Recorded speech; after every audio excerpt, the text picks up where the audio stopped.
Finding the job in a completely new country is a challenge. It's not as glamorous as you might see to work abroad. Let's put it that way. It's not really just about interview or writing a very good resume. You have to be able to make sure you are professional enough in that field so that you can ace in that interview. Welcome back to 2 Cents from Millennial. We're millennials who are either working or studying abroad. Looking to find out the life challenges you might have as an expat? Join us as we invite entrepreneurs, content creators, and professionals around the world who share their insight on the matters. I'm your host today, Jarvis. We have our co-host, Heidi. Heidi is an English tutor from Taiwan. She has lived in Canada for a while, so glad to have her today to join in the podcast. How are you doing, Heidi? Good. I'm actually doing fine. Thanks. And how about you? We haven't catch up for such a long time, but in reality, we have known each other for more than 10 years, I would say, at least. More than 10 years. Since 15 years or somewhere, because we were high school classmates. And you were completely disappeared for at least 10 years on their socials, on the internet. What happened? And glad that we actually have a chance to have you back and sort of catch up. Yeah, I'm happy to meet you again online too. I didn't disappear. In fact, I'm not really active online, so I never really post any updates about my personal life. Right. And I guess that's why. Yeah, but I've been, working towards my master's degree, and I had worked for 1 year overseas in Canada, as you've known. And then I got busier and busier for purchasing a new house, thinking about getting married, and then it got canceled all of a sudden. And then I have to reorient a little bit. So now I'm back on track. Yeah. So you were struggle for tons of stuff, juggling around different lives. Juggling around. That's the word. Right. Juggling around. All the time. So you were about to get married and then canceled, and then you decided to go back on the internet. Well, I was thinking about making some change to my life. Right. In the past, I was quite focused on my personal stuff. And I don't think it's necessary for other people to know what I'm doing. I think everything in my life was stable back then. I had a boyfriend who can be said to be my fiance because we've dated for almost a decade, 10 years. Jeez. So basically, I think everything is settled. So I don't need to let anyone know what I'm doing because I was actually doing quite fine at that time. But then things change, right? And life throw you shit. We broke up. And so we broke up, and then I realized, okay, I have to make some new changes. Otherwise, I wouldn't be able to become happy again. So this is one of the many changes I had made to, get more involved online so that I can reconnect with some of my friends. And I also want to embrace more things that people right now are doing. For example, online browsing, social media. Yeah. All kinds of. I have the accounts for Instagram, for Facebook, and for other applications as well. But I just didn't use them. Now I'm trying to learn how to use them and post some daily updates whenever I have time. Not quite often though, but still I'm trying to do that. So how long have you been staying in Canada when you were actually working there or studying there? A year. So you are having some studies, or you are mostly just focusing to get the job or to find career-wise? I worked mostly, but in the final few months or so, I cannot remember, but I got my SALTA certificate in Canada. It's like TESOL. When you have that certificate, you can be teaching English in different countries. Oh, right. Okay. So I got that in the final few months in Canada. But you decided not to stay there. You decided to come back to Taiwan, right? We decided to come back to Taiwan back then because my ex-boyfriend, he was thinking about getting the citizenship and then came back to Taiwan so that he can be with his parents. Oh, okay. And I fully supported that. So that's our decision. So speaking about Taiwan, in the early 2019, Taiwan actually had really great restrictions. Make sure COVID is not going to affect a lot of people's life. And it's actually being praised because we see like the US, China, the entire Europe is suffer from the COVID, but Taiwan is doing pretty well at that time. What about situation right now? What are their restrictions and strategies towards the current COVID? Because we all know right now in Shanghai, in China, is actually pretty damn bad. So we're now back to second level alert. You are allowed to join different activities as long as you have your mask on and you make sure you keep proper social distancing. Then pretty much you can go anywhere. But Really? if you are coming back to Taiwan, you have to, go into quarantine for 14 days. That's for sure. But Yes. recently, we're seeing more and more cases. The number is rising recently, especially after the long weekend, hmm the Tomb Sweeping Day, long holiday. So we're seeing more cases right now. But I don't think that the Center Disease Control is going to go back to third level alert. Wait, Not so for now. third level is actually stricken or third level is actually loosened? I mean, even though I'm from Stricken. Taiwan, I haven't been following the restrictions for such a long time, so don't mind me. Yeah, I know. Well, I don't really know the detail of it, but I know that if you're at 3 level alert, hmm most of the classes have to go online, and Oh. you cannot dine in restaurant. hmm You Oh, have okay. to do takeouts. Yeah, Okay. but right okay. now we can dine pretty much everywhere. Yeah. So basically, you still have some minimum activities, meanwhile having some restrictions. Guess people are tired of it a little bit, so we kind of let our guard down. What do you think about But if the you're vaccination situation right there? vaccination, well, because we're now seeing more cases, so people are eager to get their booster shot for sure. hmm Like my mom, she was thinking about getting one last weekend, but he couldn't because there are more people applying for the booster shot. Right. So she had to wait. And right now I'm fully vaccinated, but I'm still waiting for my third booster shot. Okay, so you are still on the line of the third booster. But do you think the vaccination should be mandatory or it could be optional? Well, it's hard to say. I think it should be optional because some people, I don't know, maybe they have their concerns, hmm but be it their health issues or be it their religious concerns or whatever other concerns they may Right. have. I think they should have the choice not to do so. But does But for Taiwan me, government have any punishment if you don't do the vaccination? Or they are pretty much like chill? not really. I don't think they have any punishment for not doing so. But if you don't get fully vaccinated, you'll face a lot of restrictions. Oh yeah, that was kind of like what I'm saying. I mean, the punishment is not directly punishment. It's more or less like you're going to be circled out from the normal activities, put it that way, right? Definitely from some aspect. For example, in Germany, we have to wear the mask to go to supermarket just like everybody else in general. Yeah. But there are a lot of people are protesting shouldn't have the vaccination, but we don't see that in Taiwan. It's kind of funny to observe all the situation as the people coming from Taiwan and then watch how people actually try very hard to maintain their right or freedom to decide whatever they want in life, you know? Yeah, I think that's interesting because, in Taiwan, we are quite cooperative. I don't know if that's the correct word, Yeah. but I think we're being very cooperative with the government. So we Really? are following the new guidelines. Well, many people are willing to do that. Some will still be against it for sure. Yeah, as the TV news report revealed. Yeah, some people would be really against the new restriction. They don't really want to put on their mask whenever they enter a convenience store, whenever they enter a bank. And they really made a scene there.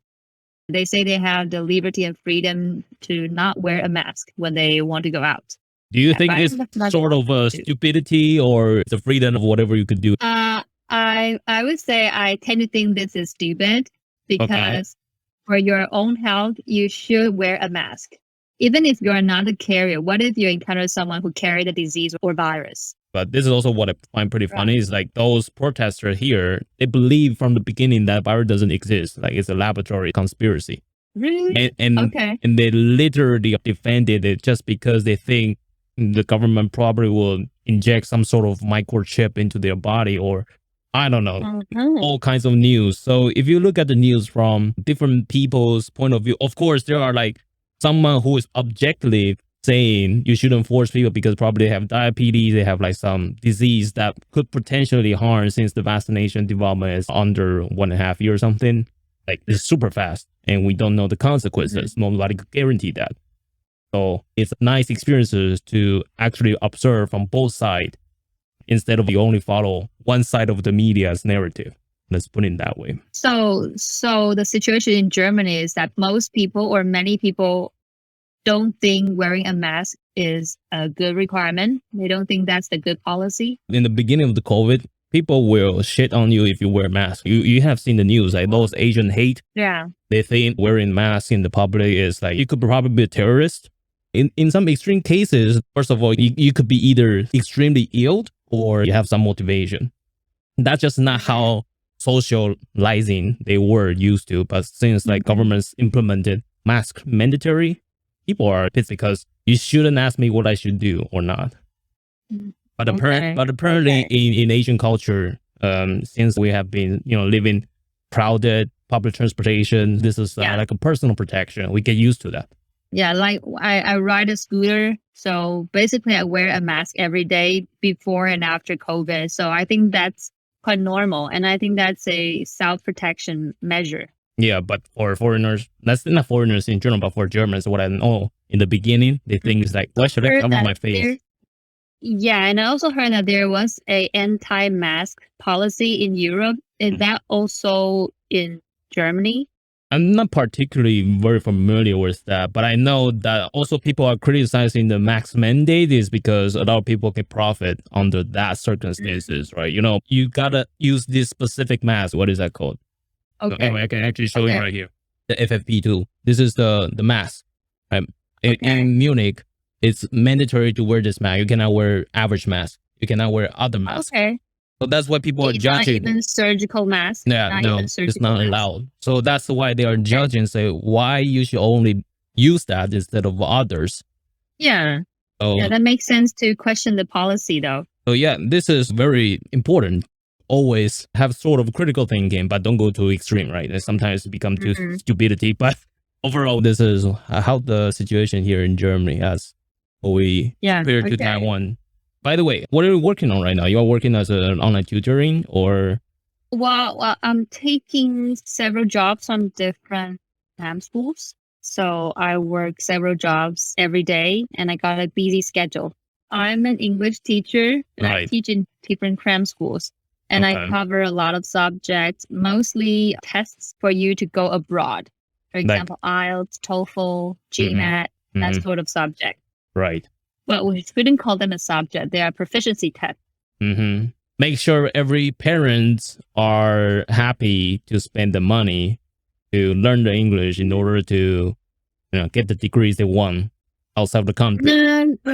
Not from parents, but from the students most of the time because they're adults already. So they pay for the tuition fee to come to our cram school. They're working or they're in university. And want to have more self-development for the future, either find a job or working. All right. So for this person, we have a lot of doctors. Oh, that would be sick. So if you are listening to the podcast, that's also be beneficial. We're going to share a lot of different people who were already working or studying abroad. So follow us or subscribe to us on YouTube or on podcast. Do some marketing in the middle of the podcast. Yeah. But anyway, definitely. The opportunities and the challenges you are having when you're teaching English, especially online tutoring or let's say after COVID, do you find any struggles? One of the struggle is that I don't consider myself a tech savvy. I'm not really good with computers. Right. So when we have to go online, the first and the biggest challenge for me is to be able to record my online classes because I got a MacBook Air in the beginning of last year. Yeah, when I finished my master's degree, I got a new laptop. But that's before we took everything online. So right after I got my laptop, I realized that there was a new announcement. We're going to third level alert and cram schools are taking all the classes online. Oh, crap. And then that's when I realized, okay, so my laptop is not good enough for that kind of classes. I have to be able to host a class with about 25 students. I have to be able to share screen. I have to share my PowerPoint slides or handouts. And I have to play audio files. And I have to record the classes. So everything coming together can be challenging tasks for me. But isn't this have to be provided by the company who hired you? Isn't that what the equipment you are supposed to have it? Yeah, well, I think everyone would agree that the company should provide you with all the necessary tools. But unfortunately, I think that the regulation came really fast and all we gotta do is respond as fast as we could. So we have to make use of whatever we have to Okay. make sure we can have But the class for okay. next week. Until now, Yeah. it's still the same. They are not providing any further assistance or resources in order to, smooth your entire educational process. No, not really. You Teachers are basically on our own, not just one cram school. But I would say from a labor's point of view, right? Sometimes you definitely gonna need the assistance from the company because as Yeah. individuals, probably I don't use those. For example, if we're not doing the podcast like what we're doing right now, I probably don't need a camera. I probably don't need a microphone Right. or Right. even like powerful computers. You don't necessarily really Yeah. need a super powerful one, but at least you need the minimum viable Right. resources, Right. machines, right? In Germany, normally the company has to provide all the necessary tools, or otherwise I agree. Yeah. they won't be productive. And even like it's not Right. just the computer. Sometimes they could be included into desk, chairs, all the entire home office stuff. Because we see that in the beginning of the COVID, nobody Yeah. actually work at home. So every German household, they probably just have a sofa, a TV, and that's it. And right now Right. you're saying I have to work to have a desk or have a chairs or something. Mhm. Then I'm not gonna spend the money. It's your company, it's your Okay. business, and then you should support Okay. me this. But I would say So- general Asian or Taiwanese company will say, yeah, figure it out by yourself, right? Does the German company do provide those equipment for They the do, right. employees? Right. Wow. New Right MacBook, there. new laptop, necessary software for you to use at home, Yeah. or even like web Right. camera. Nobody is using Right. web camera when they are at home, right? So this is very different. I totally hands up for that. The company should offer us the tools. But, in Taiwan, cram school owners probably didn't want to invest Profit. those stuff. They're looking more for profit and they just leave it to the teachers to figure out themselves. And whenever you fail at something, for example, you didn't record successfully, they'll just blame it on you instead of take full responsibility for not providing suitable equipment. Right. All right. So you can actually file a lawsuit in Germany if they actually blame it on you. It's totally makes I would sense. love that. I would love that. Well, of course, on the other side is that you're paying high taxes, right? It's not like you can always get the benefit one-sided. Company providing resources, they want to make sure everybody work properly. They have their dedication, ignore Yeah. about other possible factors that might influence the performance. In Asia, it's like they want you to be the best deliverer of your performance, but meanwhile, want you to use the minimal resources. That's very different. Right. Totally different mindset. Do you find out that there's something similar in Canada? Because I know Canada is also high social security country, or you probably never counted when you were in Canada. You mean the similarities between Taiwan and Canada? No, the working environment or working culture in general, like government will have kind of be supported some company to provide your employees to stay in the job, or to have some resources. Well, the main difference I observe is about the working hours, though. Okay, what do you Yeah, mean by working The hours? work hours. So there was one time I got the night shift. So when my shift had ended, I should close the counter and make the deposit. So our department, our mall closed at 9:30, if I remember right. Mm-hmm. And at 9:30, I was still doing all the cleaning stuff. So other ladies were like, "We're heading home. What are you doing right now?" And I said, "Well, I was doing the cleaning." Mm-hmm. And she said, "You are not supposed to do that. You should be right at the front gate when it's 9:30. Otherwise, you'll cause trouble to the security." Mm-hmm. And that's totally different when you are in Taiwan. In Taiwan, they expect you to stay here, do some extra work without any pay. And that's a way to show that you are dedicated, you are fully devoted to the job. But obviously, that wasn't the case in Canada. They think when your shift ends at 9:30 that you should not be in the mall after 9:30. You should be outside. You should be taking risks. Completely agree on that part. Especially in Germany, the people working here, let's say if I'm supposed to leave the work at 5, right? They probably would definitely leave, before 5. Instead of like they will work extra 1 minute, like Right. 5:01 is not going to happen. But I would say at the end of the day, it's all about the owners of the company who decided which kind of the cultures they would like to have, instead of always trying to make the laborers, try to get the best out of it. by providing the Right. So minimum resources. yeah, so after several months, I was kind of used to that living style. I Right. would get everything ready at about 9, and the final 30 minutes would just hang And around chill. and Yeah. chat, yeah, and wait for our shift to end. I kind of like that. Nice. But you're supposed to live in Canada instead of come back to Taiwan, right? Well, I don't know, yeah, but that was the decision, so Yeah. no complaint. It was decisions that made improperly because the ex-boyfriend. Yeah, because the ex-boyfriend, but we actually went through a lot of things. So I probably should say thank you to him. He was the one that got me motivated to go to Canada for that year.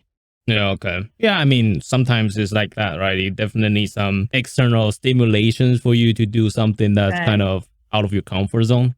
Definitely out of my comfort zone, yes. Right. I was anxious the first few months. I was always nervous, always thinking, questioning myself whether I will be able to land a job there. Right. And I think I was quite lucky. I got my job after a month. Mm-hmm. Yeah, so it was not too long. Yeah. That's great. Have you encountered any challenges when you were doing the interview or when you were trying to land that job when you were working in Canada? Any tips? I think I'll be able to provide some tips. Right. At first, I think that language should be fine. But then I realized I was wrong. Even though I was from an English department, Mm-hmm. I felt that I was learning a whole new set of language. If I want to work as a receptionist, there are a lot of reading vocabularies I don't know, probably because I wasn't familiar with those sentences. Mm-hmm. And then I applied for cosmetic jobs. I realized I had to learn a lot of terminology related to beauty, skincare, and cosmetics. Yeah, of course. Yeah, so it's not really just about interview or writing a very good resume. It's not that. You have to be able to make sure you are professional enough in that field so that you can ace in that interview. So before the interview, I actually do a lot of research online. Mm-hmm. I read about psychology, about customer, how to upsell your product, how to look confident, how to, sell yourself, give a good pitch in an interview. So I read a lot of stuff. And I also asked advice from a lot of people in Canada. Mhm. They already got a job there. So I asked them, what should I do to look like I'm the best fit for the job? Mm-hmm. Yeah, so I'm collecting a lot of information. So first of all, you have to collect a lot of interview questions and you have to write your draft. Right. You have to be prepared. Yeah. And then you have to do a lot of research, not just about the company you're applying to, but also what they're looking for in an employee. Mm-hmm. So they want you to be a good sales rep, then you have to look up a lot of things related to a good salesperson.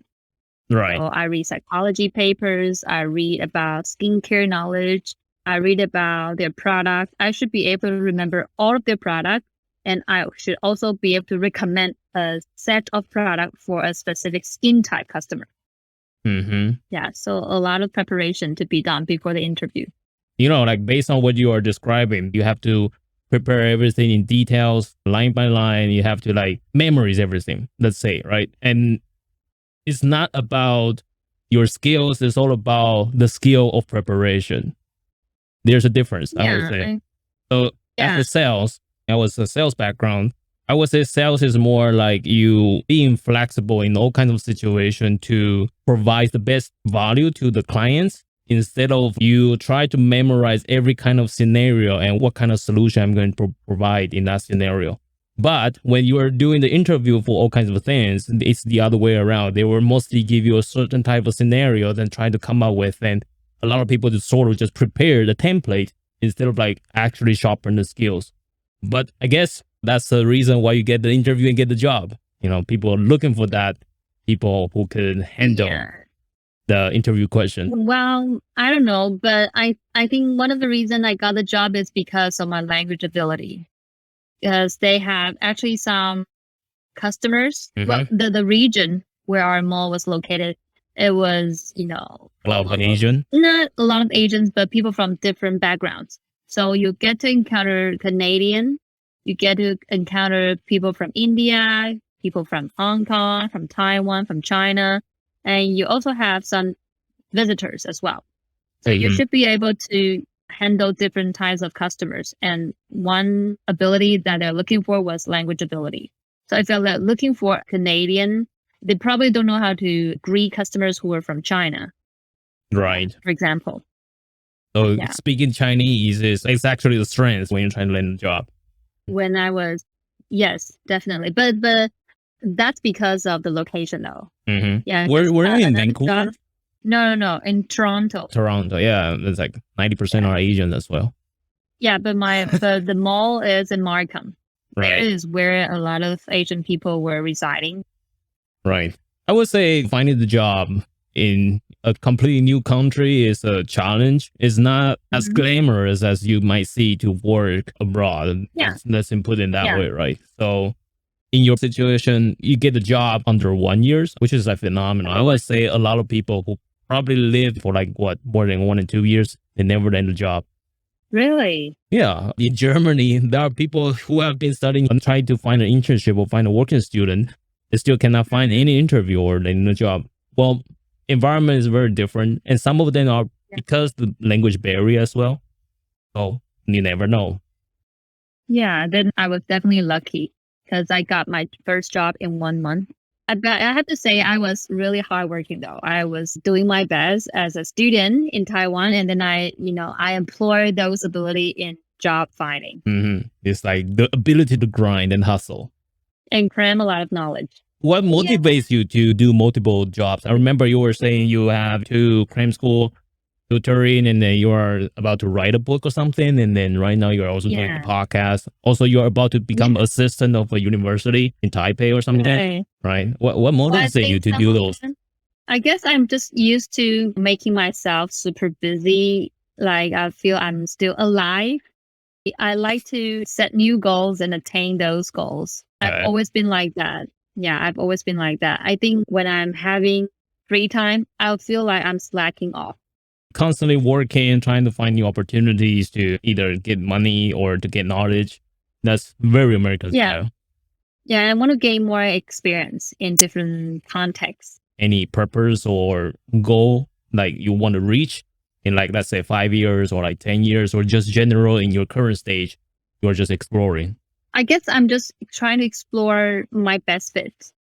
You know, in Taiwan or in Asia generally, students don't get the chance to explore their potential or the job that suit them best. When we were in high school or junior high or even in college, we were studying most of the time.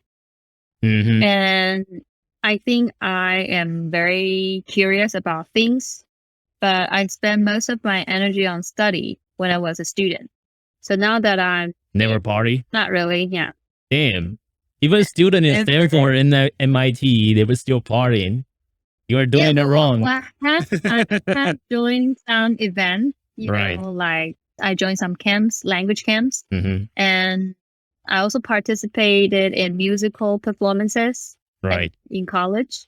I also, you know, I went to nightclubs when I was a college school, student. right. So yeah, I did. Yeah, I did. Put Have it your some experience. tongues. Somebody went to the club when she was high school. No, not high school, but the college. Correction. But anyway, I mean, I had some experience, but not as many. If you are comparing me to students from business administration or other departments, no, because that's not really my type. I like dancing, I like singing, so I joined musical, I joined dance club, and that made sense to me. But those things are just interests. I'm not thinking about making singing or dancing my career. That's why I think I still need more exploration. And now that I'm in education, so I might as well explore every possibility I have at hand and find out where I want to, you know, settle. So you're basically looking for sort of a combination in between the learning, but also other fields of professionals, right? Because you don't really just depends on teaching English for the rest of your life, well, unless you are. I'm not sure though. Are you? No, I don't really want to become just a teacher of one specific subject or test. I want more than that. Right. Maybe my own career in the future. But I think cram school, I don't know. I don't think cram school is really something that can make money in the future. I'm exploring other possibilities. You are in Asia though. Cram school is a big money making machine. Not gonna lie. Every parent is spending their hard saving to send their kids to cram school. Yeah, but you know, there are so many cram schools right now. So if you want to stand out, you have to have something that's different from other cram school. No, it's mostly like your personal brand, I would say, in the current online internet exploded environment is like how you stand out from the crowd instead of like how good you are Right. teaching, even though teaching Right. skill probably might have higher weight in this field, but apparently the market is pretty fucked You up. don't have to be right. You don't have to be the expert in English teaching to become successful. You have to know some marketing. You have to know how to, expose yourself and create positive image, and also publication and publicity. It's all Mhm. about publicity. Do you think I could be a good English teacher? Well, depends on what kind of subject you're teaching. I mean, I have tried though. I have tried to teach during cram school. Okay. I quit like after Okay. 1 month. Like I literally just quit in front of the owners at that time. If she or he is watching this podcast, he'll probably shit on me again because I was kind of, I don't feel like I fit. And she was treating us Yeah. sort of come here to make like hourly rate money. So why should I bother? Right. And she's like asking you to make sure you make everything correct, politically correct, Okay. and this and that. Okay. I just don't. think it would be I'm not in that way. Yeah, I don't think you will be a good English teacher in that kind of context. I think you will make a very good private tutor if you're to teach adults, social language, survival English. Right. Or Grab a small beers talk, and small talk. stuff. Yeah. And we can have a good Small talk time. will probably be something you can teach. I would say language is just a skill set. It's not like a thing is that if you master it, then you are the number one of the world, right? When you can speak in one specific language, that means you can work better than other person in that position. Because a lot of people who are learning English just for the sake of either getting raised or for some position. I would say overall, having the skills is one thing, but having the skills to use it is another thing. A lot of people who learn, especially Asian, they just learn by reading and writing, but they are never good at speaking and listening. And that's a huge weakness. Right. Definitely. And some of my students, they were taking their TOEIC test because they need to get a promotion. And there's a threshold. For example, you have to get at least 500. TOEIC 500? Exam. Okay. Yeah, that's the true threshold. I was this close, my TOEIC, to get the golden certificate. I think I was like 10 points away. It's like 860. Right? Yeah, 860. And I get 855 or 55. Okay. Wow. Fuck my life. And you're really good English. Like I spend the money and then I just get that close and was like, nah, this is bullshit. And the thing is, try a second time. The thing is, it actually expires. So fuck that shit. I'm not going to spend money for that. It expired only like 1 or 2 years. So this is like, nah. Well, it's actually 5 years. Doesn't matter. 5 years. I'm more a practical person instead of a licensed person, right? Right. So. Right. But yeah. You can be communicative in Germany, so you're fine. You don't need a TOEIC certificate. When I just come here to Germany, I'm not as fluent as what I'm right now. Even though I'm not perfect, this is not my mother tongue. I still have accents, but generally just have more chances to speak in German than speak in English. Also, you have to speak in German if you want to come to Germany, and that's a struggle, but right. Maybe your German is better than mine. Nah. Last episode, we invited a Russian friend of mine. She was actually in Taiwan, and she was learning Chinese. We have some Chinese in between because she could understand and she could also speak in Chinese. If you are interested, listen to that podcast. Check it on the 5th episode. Sure. So anyway, when you were in Canada, right? Any pickups or any datings when you were abroad? Because I believe meeting new person is generally easier compared when you're in Asia. Do you have any experiences when you were in Canada? I don't think so, because me and my ex, we were pretty much together after work. 24/7? And when I was working, he was working too. Mm-hmm. So it's impossible for us to meet someone new because when we're off, we're together all the time. Really? Yeah, we don't have our alone time there. No underground stories? No, definitely not. And I don't recall ever having someone who were interested in me or me ever being interested in someone else. Right. The only person that I can recall who's a male and approached me was the security. Okay. Just being friendly. The first day we met, he asked if I had ever tried goat milk. And I was like, what was goat milk anyway? Goat milk? Yeah, goat milk. He said if I ever try it. And I said, no. I only had regular milk, not goat milk. Really? Even when you were a kid, you don't have goat milk? Oh yeah, Oh my god. but Rip to that security. Got scammed. I don't even know why he was asking me that questions out of the blue. So I didn't know how to react.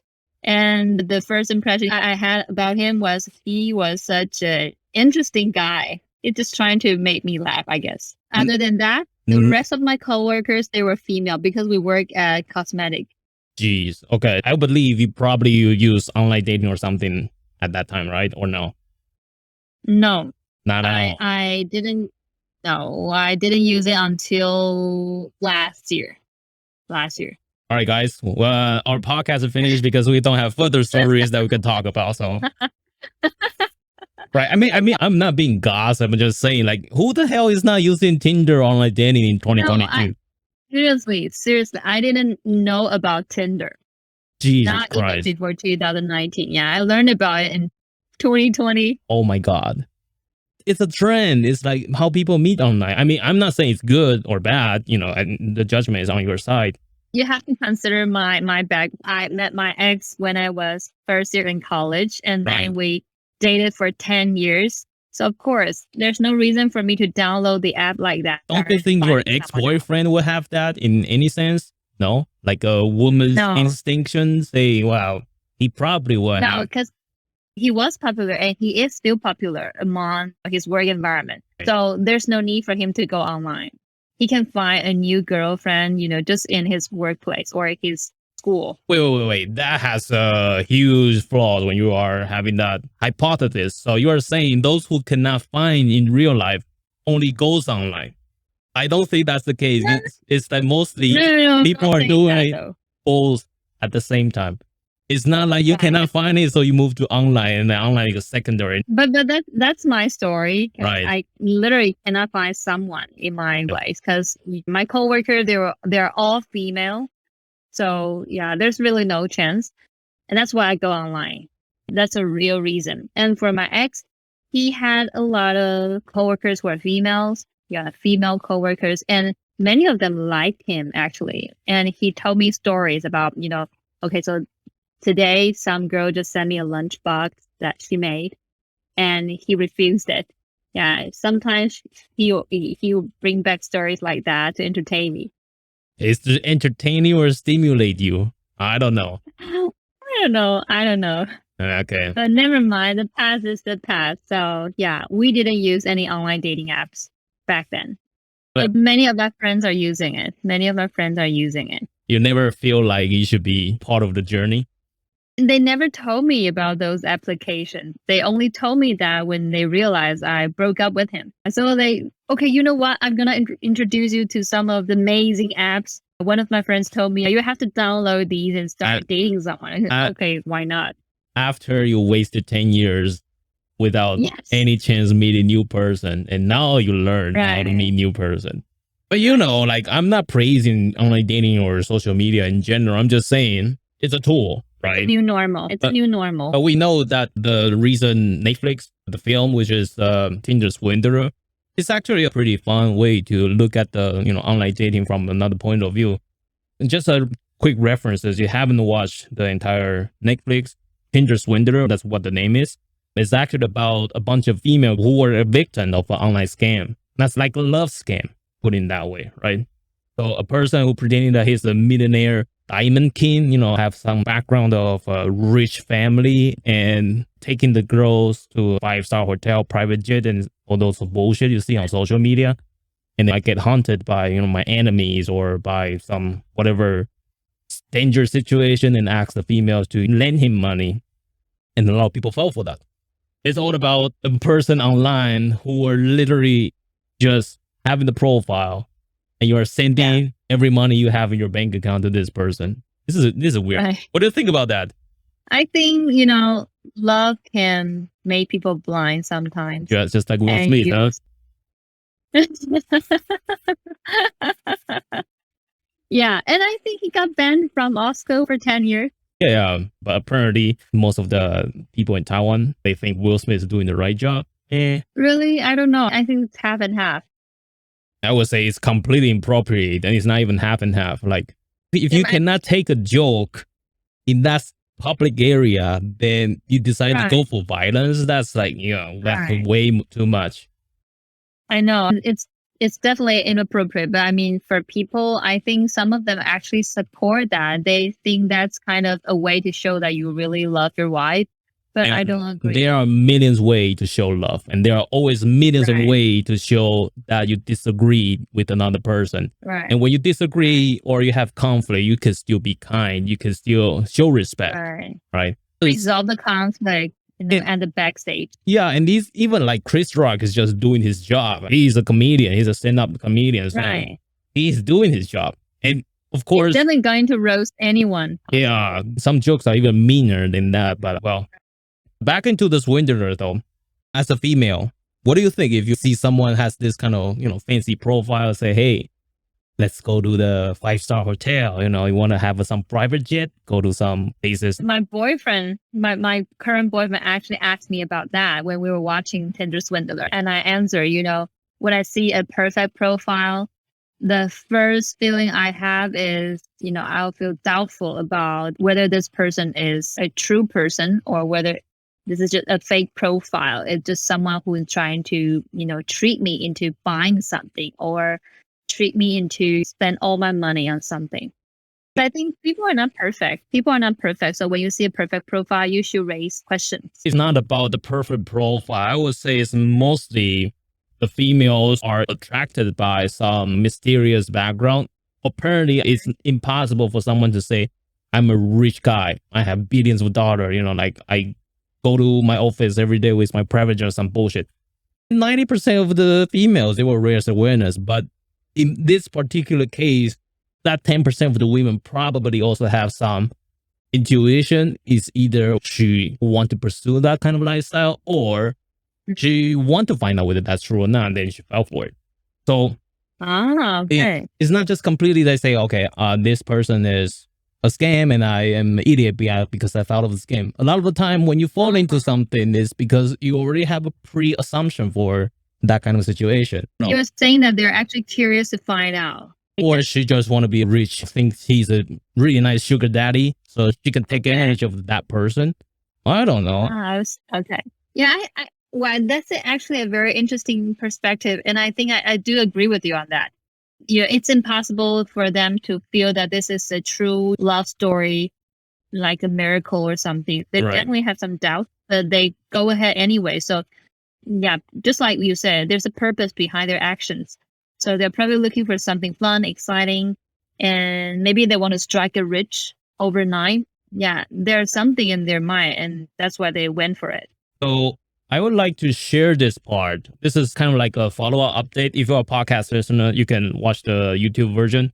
This is the news. She tried to reach out to this Tinder Swindler, Simon. She want to hear what's the story on his side instead of only listen to the story on the female side, because apparently the entire Tinder Swindler is being portrayed under the victim's point of view, but never actually do a lot of detail description about how he could become so successful and continuously doing this Ponzi scheme, right? So I don't know. I'm really criticizing. Just doesn't make sense at all. It's just like those people who fall into the Ponzi scheme. You would probably say it sounds too good to be true, but why they fell for it? Because they want to make money. They want to make money faster. Just like by inviting people, by having more connection, you get more money. It just sounds too good to be true. You don't have to work. And everybody's like having the BMW, the luxury lifestyle, having something that amazing, trying to brag about it. Yeah, but I think it's good to have a balanced story, to hear what he's got to say on his side. From my personal experiences, I'm not professional. I'm just want to share my 2 cents. Whoever are super rich or have a lifestyle that is above the 99% of the average person, he will tend to be as low profile as possible. He did not want anybody to find out like he's living the most luxurious lifestyle that you can even imagine.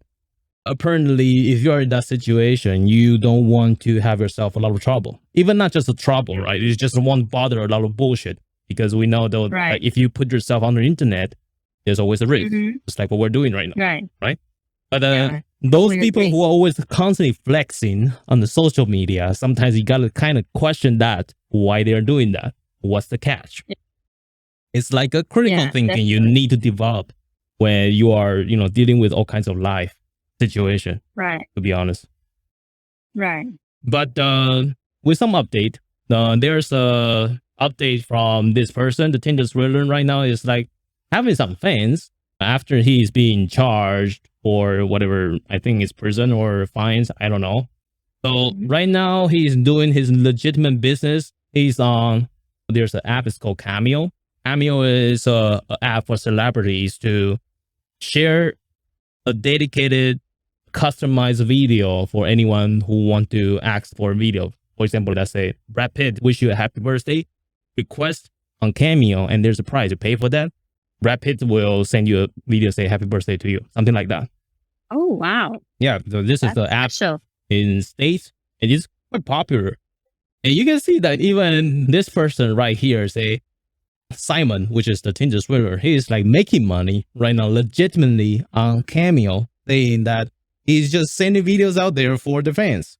What do you think about this situation?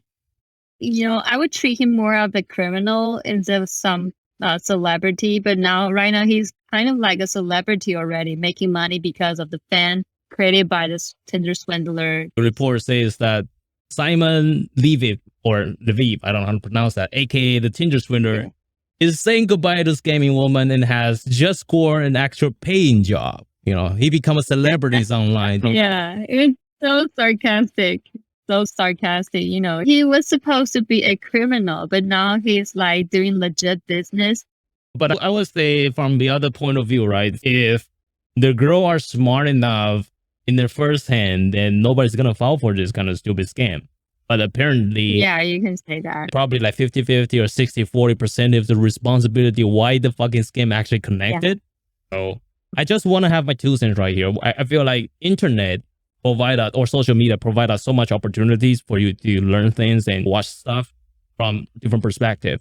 But internet also make a lot of stupid people famous. I have to say that. Not being judgmental, but I'm just saying there are a lot of the promotion, not because he or she is smart or intelligent or something. It's just because more people want to watch, more people want to consume this kind of content. The algorithm sort of just provided more content to feed you. And that create the stupid viral videos on TikTok or on Instagram. In the beginning of the coronavirus, we can see that people are trying to leak in public transportations stuff in order to get coronavirus because they want to get famous. Right. And people are feeling that is entertainment. So the algorithm feeding more people content. At the end of the day, we're watching kind of bullshit online. Yeah, it's a lot of meaningless videos went viral. That's true. And I think when you have the freedom to watch whatever content you have online, you definitely need to exercise your critical thinking skills.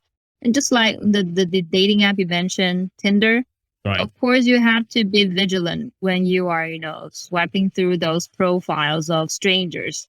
Sometimes something that's too good to be true, then maybe they are too good. There's always a catch, right? Also, we have another case, which is Anna Sorokin, which is a female version. Yeah, the female version of the scammer. Yeah, she act like she's a celebrity and then constantly asking people to pay for luxury hotels and whatever private jet bullshit. People are fall for that anyway. She's not tricking people to love her. She's tricking people into, invest in her business. And that's just like funding her private luxury style instead of an actual business. Right. But it's the same. Tinder Swindler is just using the victim from the previous and then funding his own personal lifestyle. Right. So it's similar in some way. It's not either female or male is vulnerable. It's all about having the critical thinking when it comes to everything in life. That's what we believe in. And that's also the reason why this podcast, we would definitely love to share a lot of the two-sided perspective or even more perspective instead of like only the narrative from the media. Hopefully we don't get canceled. That's the only concern. The cancel culture is viral right now. If you don't say something that's mainstream, you are in trouble. Yeah, you got canceled. You got canceled. Oh, anyway, have you ever had like any online dating experiences when you were in Taiwan? Well, I did have some interesting experience to share, like the one I told you before. There was a Japanese manager in Taiwan, and he was on one of the dating apps, Mhm. and we had a match. Okay. Start chatting online. Yeah. Okay. And he told me he was 35 and he got many nice looking pictures on Right. that application. So I bought it and I started the conversation with him, and it lasted for about a month or so. Mm-hmm. But during that time, we were under third level alert. Right. So I don't think it was a good idea to meet up. Mm-hmm. After a month, the restriction kind of got relaxed a little bit. Right. Yeah. So we decided that, okay, maybe this is the time that we meet up. And so we set up a meeting in Taichung at Starbucks. Mm-hmm. So I waited for him there. And the moment he, drove his car from Hsinchu to Taichung, and I saw the car and I opened it. I opened the door. I see a stranger in it. Right. Yeah, but still, I went into the car anyway. Damn, you got balls. We actually drive through and got Starbucks coffee and then just, sit in the car and chatted. But all I have are just questions. So I asked him a lot of questions like, why did you use fake photos? Who was the guy in the picture anyway? And he said it was his little brother, his younger brother. And I said, okay, you don't look, you're in 35. So what's your true age? He said he was 36. I said, I don't buy it. Right. I don't buy it. You are still lying. And he said 39. I still don't buy it. Oh my But anyway, God. he's just going to keep lying to me anyway. So I start lecturing him. I guess that's because I'm a teacher. So that's in my blood. I start lecturing him. And he just kept saying sorry. And he said that he was afraid if he used a real picture, nobody's going to go out with him. Oh my And God. I say, well, yeah, you suffer from a lack of confidence in yourself. Why in the world would you think your brother was better than you? It cringed the fuck out of my soul. But the stories I think I remember is pretty similar to the latest TV show. Let me just Google it real quick. I think it's called True Love or True Story from Jimmy O. Yen. It's American. It's the same. It's like literally somebody is using other people's profile dating online. Oh, it's called Love Hard. It's not True Love. Love Hard. Okay. Love Hard. Let me do that. I'm actually doing a free promotion for them, but I love Jimmy O. Yen. So Okay. Love Hard. Did it, This is the show. I think it's released in somewhere early or end of the 2021. So same story like what happened to you. I didn't watch the entire stuff, but I know the storyline is someone that they meet online and the girls like you think, oh, he's cute. I want to, let's check it out who he is. And when he sees this Asian face. It's not like the beautiful Westerner face that she thinks that she's going to meet. But I can't believe this will happen to you as well. Well, I would say probably kind of normal. Like a lot of people just lied online dating. Yeah. My friend told me that I should have just walked away instead of getting in the car. Exactly. Well, I was so curious about why he would ever do that to a stranger. It's just So like I think sometimes curiosity. Personal insecurity instead of being who you are authentically. But I would say that's like a huge risk that you are putting yourself there. Yeah, I was putting myself in a huge risk. I realized that, but I don't know. I think curiosity just got me want to get in the car and ask a lot of questions out of him and trying to make sense of his as a person in Taiwan. Right. So now we can kind of justify Simon's point of view, right? It's because the human beings on the other side is curious, right? Yeah, curious. Like, why the hell he's so rich? Or why the hell he's looking like this? And I was using my curiosity in the wrong way. Trying to find out why a stranger would use it. Well, I mean, if you want to have more dating tips, always create curiosity, be more mysterious. Not work 90% of the time, but generally will work. Because that's how they compare the women to the cat, right? Curiosity killed the cat.